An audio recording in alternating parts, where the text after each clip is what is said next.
tu as beau être le meilleur expert du monde, tu ne connaîtras jamais ton marché. Un exemple que j'ai trouvé sur internet qui est assez marrant, c'est un exemple qui s'est passé dans la Silicon Valley dans les années 2010, d'un mec qui s'appelle Doug Evans. Doug Evans, si tu le connais pas, c'est un gars qui a beaucoup évolué dans tout ce qui est, on va dire, santé naturelle, spiritualité, tout ce qui est, voilà, donc tout ce qui est autour des jus, hein, donc des jus de fruits, des jus de légumes, je dirais un peu plus naturel, des graines germées, toutes ces choses-là. Et c'est un gars aujourd'hui qui cumule 250 000 abonnés sur Instagram, qui a une marque qui fonctionne assez bien, avec justement des machines pour presser des graines germées et tout. Donc aujourd'hui c'est plutôt un mixeur, mais à l'époque il avait une idée révolutionnaire, c'était de vendre une machine à 400 dollars pour presser des sachets de jus. Donc en fait tu reçois le, le, le putain de sachet de jus. On a quand même 120 millions de dollars d'investissement, donc ce qui est assez énorme. Et donc en fait tu es censé recevoir le petit sachet, tu le fous dans la machine, tu fous ton verre en dessous, tu appuies sur le bouton, la machine te presse le jus.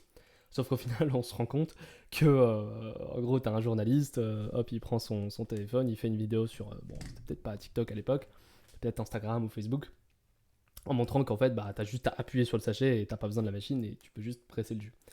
Et finalement, on se rend compte que bah, le client ne voulait pas, finalement, en fait, euh, sa machine, elle servait à que dalle, tu vois. Et que le client voulait pas euh, une machine sophistiquée, mais voulait juste boire du jus, ou du moins pouvoir faire son propre jus avec, un mixeur, ou pouvoir, et je dirais, contrôler, savoir ce qu'il y a dans son jus, donc savoir ce qu'il met dedans. Donc ce client de LA qui est un peu bourgeois, qui est un peu fortuné, qui veut prendre soin de sa santé, etc. Il veut pouvoir mettre, dire bah tiens voilà moi j'ai mis mes brocolis, tel brocoli que j'ai acheté dans tel magasin, machin, je sais que c'est bon pour moi dans mon jus, j'ai mis telle banane, j'ai mis tel truc, et le client veut se pouvoir faire ça. D'ailleurs c'est pour ça qu'il a converti cette machine là ensuite en machine, en mixeur en fait simple pour faire des jus.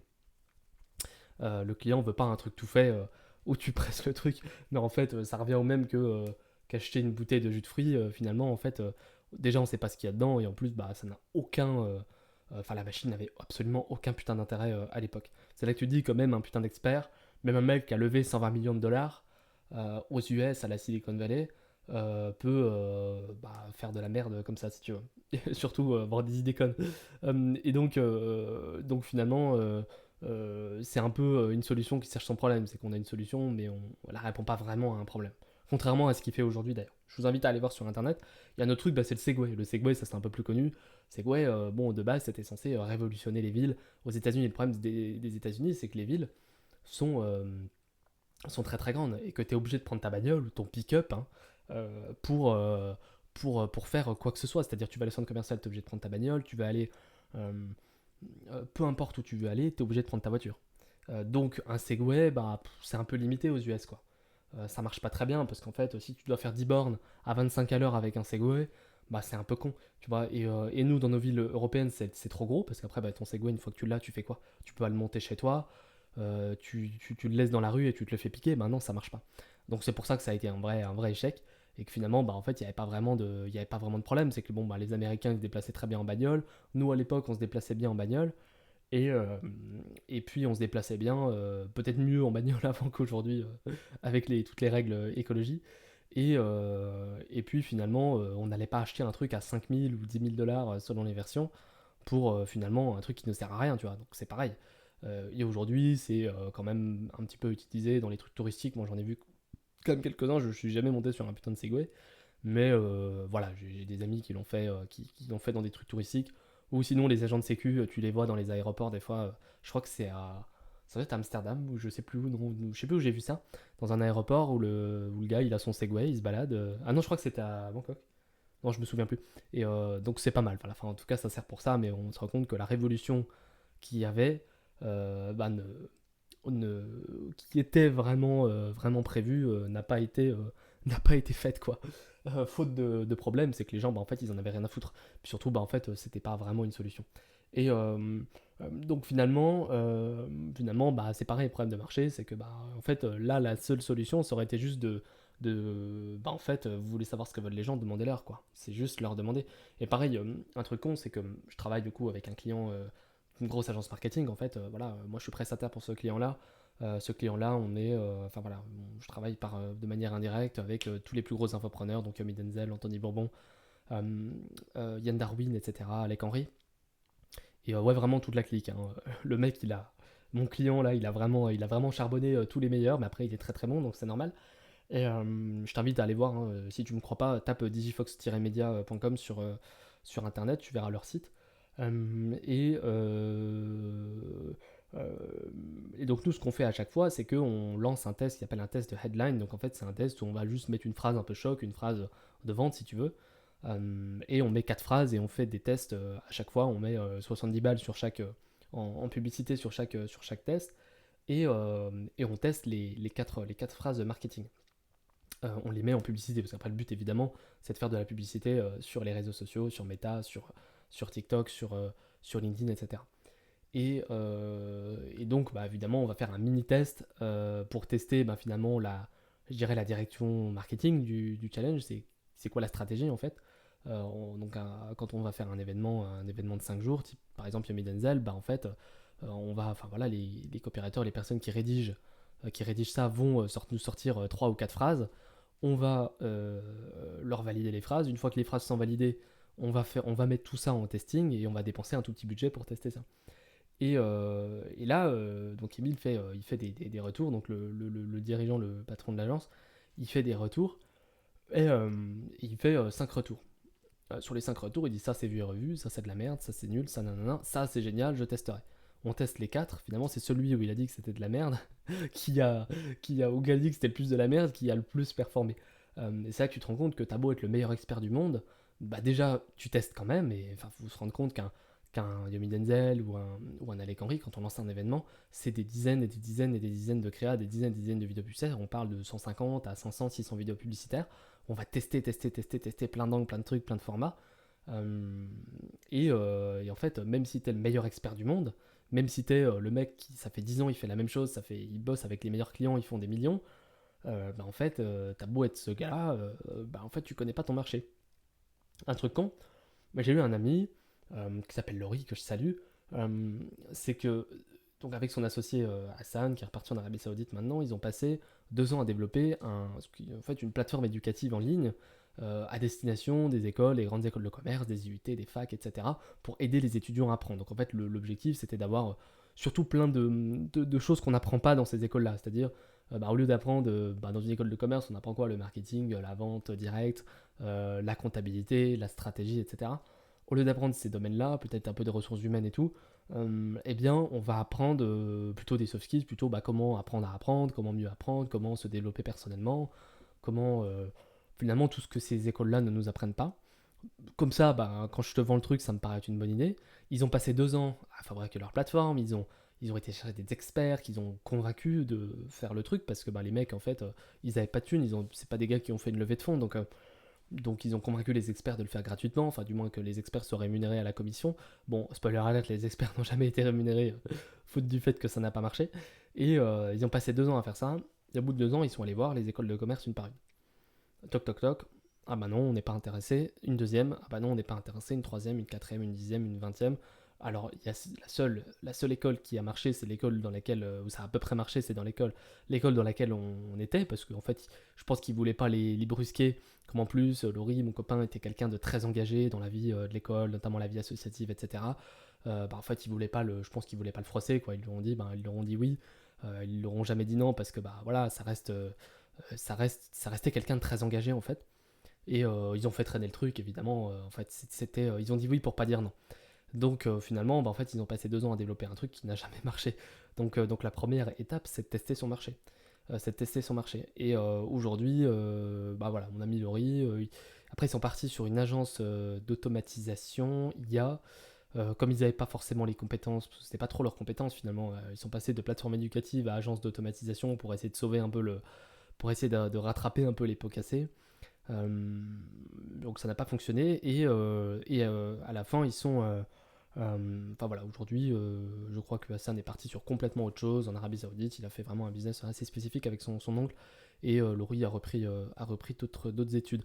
Donc finalement, c'est là que tu te rends compte que passer 2 ans à développer un projet en se pensant plus fort que le marché, c'est un peu une crise d'ego en fait, de dire bah ouais, mais en fait, moi je suis meilleur, je sais mieux que tout le monde. Bah non, en fait, tu sais pas mieux que tout le monde.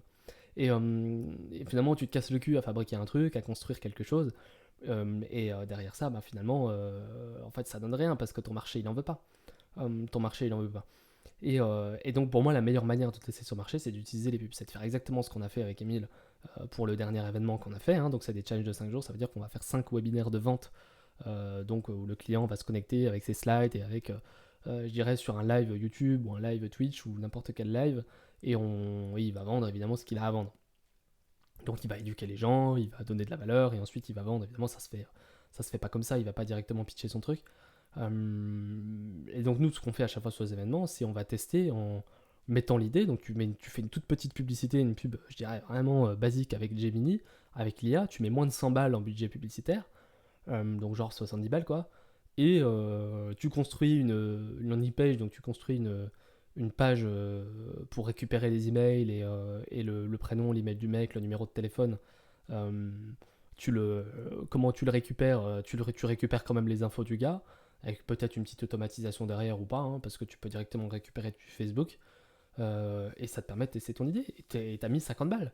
Voilà, t'as mis 50 balles, t'as testé ton idée, t'as pas perdu 2 ans de ta vie comme Laurie ou comme Emile qui a pensé que c'était bien, mais bon, il a quand même testé au final. Donc voilà un petit peu les leçons que je voulais tirer de ces histoires-là. Moi, par exemple, c'est ce que j'avais pour ma nouvelle idée. Là, moi, j'ai une nouvelle idée, c'est de créer une communauté basée sur l'IA, après l'opportunité de l'IA, pour créer des vidéos YouTube en intelligence artificielle et savoir créer des vidéos. Et donc voilà, moi j'avais besoin de... Alors moi en fait c'était soit la vidéo, soit la musique. C'était soit créer des vidéos, soit créer des musiques. Et finalement, moi, pour tester ma nouvelle idée, qu'est-ce que j'ai fait? Hop, j'ai fait mes petites publicités sur Gemini et je les ai mises sur Facebook. Et là, je suis en train de tester. J'ai lancé un budget. Euh, donc voilà, j'ai mis 50 balles. J'en ai une qui a plus performé que les autres. Et puis ensuite, bah, je vais chercher les KPI. Et ça, si tu veux chercher les KPI, les CPM, les CPL et compagnie. CPM, c'est le coût par 1000 impressions. Donc les impressions, c'est le nombre de fois que le réseau social, que la régie publicitaire montre ta publicité aux personnes qui sont visées. Donc le CPM, c'est comment c'est le coût finalement, qu'est-ce que ça va te coûter pour que Facebook montre ta publicité à 1000 personnes. Donc c'est un petit peu ça. Donc ça, c'est des, des métriques que tu peux avoir. Tu en as une autre, c'est le CPL, donc c'est combien va te coûter un prospect, une personne qui va s'inscrire, qui va être intéressée, donc qui va mettre son prénom et son email. Combien va te coûter un prospect? Combien ça va te coûter ça? Donc, ce qu'on appelle le CPL, le coût par lead. Mais tu as plein d'autres datas qui sont intéressantes. Le taux d'opt-in, donc le taux d'opt-in, c'est combien de personnes vont voir ta page et combien de personnes vont réellement s'inscrire. Donc ça, par rapport au nombre de personnes qui voient ta page, combien de personnes vont mettre leur mail et leur prénom. Donc voilà, il y a plein de statistiques que tu vas aller chercher comme ça et en fonction. Donc ça, je t'invite à demander à Claude. Claude est très bon pour ça. ChatGPT, il est aussi très bon. Je pense que Claude est peut-être un peu meilleur. Donc je t'invite à aller voir Claude. Moi, j'utilise vraiment abondamment Claude pour ça, pour interpréter les données. Quand tu t'y connais pas, c'est quand même pas mal. Et voilà, moi, c'est vrai que bon, bah, mes testings, j'avais jamais fait ça, quoi.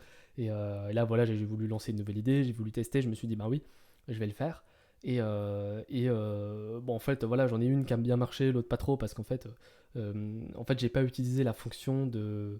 Enfin, l'erreur que j'ai faite, c'est que j'ai pas utilisé la fonction d'AB test, donc la fonction qui te permet justement de faire ça, de balancer en fait le même budget sur tes 4 idées, parce que le mieux c'est de pouvoir comparer les idées, ou du moins d'avoir une ordre d'idées avec tes chiffres que te retourne Meta.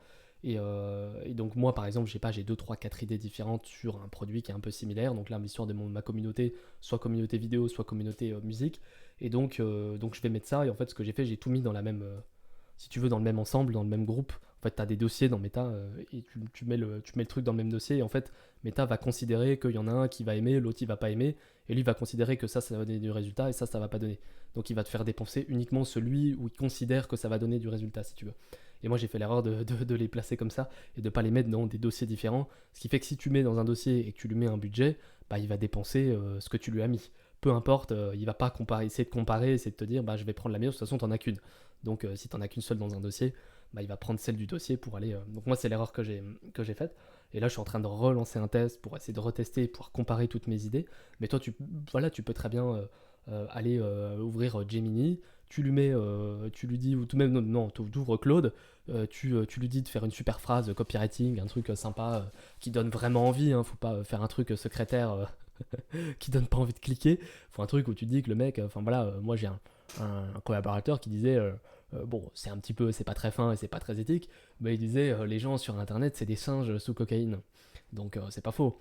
C'est que les mecs ils ont un temps d'attention tellement limité que bah, si tu leur donnes pas un minimum envie, si tu leur donnes pas l'eau à la bouche, de toute façon c'est pas compliqué. C'est soit les mecs ils doivent hausser les sourcils, soit ils doivent froncer les sourcils. S'ils font pas ça ou ça marche pas. Et les mecs si tu leur donnes pas l'eau à la bouche, ça marchera pas. Donc fais une phrase, un truc qui donne vraiment envie, que toi tu dirais, bah putain, moi je clique dessus quoi. Même moi je cliquerai dessus, tu vois. Mets-les-moi en commentaire si tu veux, je te les revérifierai. De toute façon, je pense pas que je vais avoir beaucoup de commentaires sur cette vidéo. De toute façon, moi je suis pas là pour faire des vues ou faire des statistiques, j'en ai rien à foutre. Euh, et, euh, et finalement, mets ça en testing, regarde le truc, et puis voilà, mets ça en testing, et puis tu vois ce que ça donne. Et après, bah, pour programmer une publicité sur Meta et tout ça, t'as plein de tutoriels qui t'expliquent sur YouTube, t'as plein de, même Claude, franchement, Claude, tu lui demandes, tu lui dis que t'es un full débutant, que tu y connais rien, que t'es un débile, moi je lui dis, explique-moi comme un enfant de 5 ans. T'as un enfant de 5 ans en face de toi, tu dois faire quoi? Là que je lui dis ça, paf, il me fait une liste complète de là tu dois cliquer sur tel bouton, là tu dois cliquer sur machin, et en général c'est juste. C'est rare qu'il se trompe. Alors oui, il va peut-être un peu halluciner il va inventer des boutons qui n'existent pas ou des trucs comme ça, mais ça tu peux leur demander, et à un moment donné il finit par te dire le bon truc. J'ai eu le cas là tout à l'heure avec OVH, avec OBS, pardon, donc le logiciel que j'utilise pour enregistrer l'écran là avec le micro et tout. Il me dit, ah bah tiens, pour telle fonctionnalité, c'était le fait de pouvoir passer en mono, parce qu'en fait le problème de ce micro là, c'est que quand il est en stéréo, donc c'est-à-dire stéréo, c'est avoir l'oreille gauche qui est différente de l'oreille droite. Par exemple, quand tu entends des bruits dans les chansons, tu sais, tu as des sons ou même dans les films, tu sais, où tu as la voiture qui part de gauche et qui va vers la droite, bah ça c'est du stéréo quand tu l'entends. Sinon, c'est du mono, ça veut dire que tu as le même son à gauche et le même son à droite. La majorité des appareils aujourd'hui sont stéréo, que ce soit ton téléphone, que ce soit tes AirPods Pro que tu viens d'acheter, que ce soit ton micro, etc. Et le problème avec ce micro-là, c'est que ça passe pas. Donc je voulais le chercher pour le mettre en mono et pour envoyer le même son à gauche et à droite, je m'en fous, c'est juste ma voix, j'ai pas d'effet de son ou de. On n'est pas à Hollywood quoi. Et le truc, comment? Le truc, je lui mets. Comment je lui demande, il me sort des trucs complètement débiles, des fonctionnalités qui n'existent pas, je leur demande 2-3 fois et en général, à la fin, il finit par me dire le bon truc et j'ai pu résoudre mon problème. Donc finalement, bon, mis à part ça, il va pas trop halluciner, il va pas trop te dire de bêtises. En général, il va plutôt te donner un scénario un peu conservateur, un petit peu, je dirais, ouais, conservateur, et il va pas trop te donner un scénario qui va te pousser à prendre des risques, ou tu vois, il va plutôt te pousser à rester no risk. C'est un peu comme ça qu'il est programmé. Donc finalement, il va pas trop te donner de mauvais conseils. Donc voilà, aujourd'hui, on a des super intelligences artificielles. Donc il faut vraiment en profiter, il faut vraiment les utiliser abondamment. Et voilà, faut pas hésiter à tester son marché. Faut demander à son marché. Un truc con qui marche bien aussi, qui est peut-être un peu plus, je dirais, laborieux à faire. Là, l'avantage, c'est que tu mets 100 balles sur MetaAds. En fait, tu fais une belle landing page, une belle page de capture. Si tu sais pas faire, bah, demande à Facebook, demande à Claude de te faire une page de capture. Enfin, du moins de te faire la structure. Après, tu l'as fait avec. Moi, je l'avais faite avec Gemini en HTML, et après, tu la mets en ligne et tout. Et c'est vraiment. Enfin, voilà, c'est pas très très difficile à faire, et ça te permet de tester tes idées. Et euh, tu vois un truc qui est pas con, c'est que moi, je faisais ça. Comment? Tu vois un truc qui est pas con, c'est que. Comment. Donc, il y a aussi, ouais, une autre idée qui fonctionne bien. Je me suis un peu perdu. C'est l'idée, le fait comment d'aller chercher, par exemple, d'aller appeler, je sais pas, X nombre de tes clients idéaux. Tu lui dis, enfin, des personnes que tu penses cibler. Tu lui dis que c'est pour un truc étudiant, que c'est pour une dissertation, que c'est pour un mémoire ou un truc comme ça. Et tu lui poses, permettez-moi de vous poser des questions, et tu lui poses 2-3 questions. Et le mec, il va te répondre et il va te donner son avis. Tu fais, je sais pas, 100, 200, 300 personnes comme ça, bah oui, c'est un peu laborieux, mais au moins ça te permet d'avoir un échantillon. Bon, peut-être pas 200, mais t'en fais 50-60, ça te donne déjà un bel échantillon. Et ça te permet, en interrogeant des gens, finalement de connaître quand même une tendance sur 50, 60 personnes, peut-être 100 personnes. Tu auras quand même une tendance qui va se dessiner, je pense. Donc ça, c'est aussi notre méthode pour tester un marché. Mais il ne faut pas hésiter à tester avant de développer et avant d'aller remettre les ressources. C'est le problème des mecs, je dirais, tous les mecs subventionnés par leurs parents en région parisienne. C'est que les gars, le mec, c'est ah bah oui, mais en fait, on a besoin de construire, on veut construire une série. Donc pour construire une série, bah en fait, il faut, je sais pas, je dis n'importe quoi, il faut des arbres. Donc bah en fait, on va racheter une forêt. Bon bah ok. Ensuite, pour construire cette série-là, on a besoin d'eau, on a besoin de beaucoup d'eau. Donc qu'est-ce qu'on va faire? Bah, on va construire un aqueduc pour ramener la flotte. Ensuite, une fois qu'on a construit l'aqueduc, bah, on va construire, on a besoin de je sais plus quoi d'autre, on a besoin d'électricité. Donc on va construire, j'en sais rien, on va construire, imaginons qu'on n'ait rien, hein. On va construire une centrale nucléaire, on va construire une centrale à pétrole. Une fois que là, mais en fait, t'as vendu zéro. T'as rien vendu. Tu sais même pas s'il y a une demande sur le marché. Donc ça sert à rien de se faire chier. Et c'est un peu le problème, c'est que tu fais les choses à l'envers. Et le modèle, c'est le modèle anglo-saxon, c'est tu testes déjà ton marché, tu regardes déjà s'il y a une demande, et ensuite tu construis ton machin, tu construis ton aqueduc, tu construis ta centrale à pétrole, et tu vends. Sinon, t'as aucun intérêt à le faire. Donc très, très important de faire ces études en amont.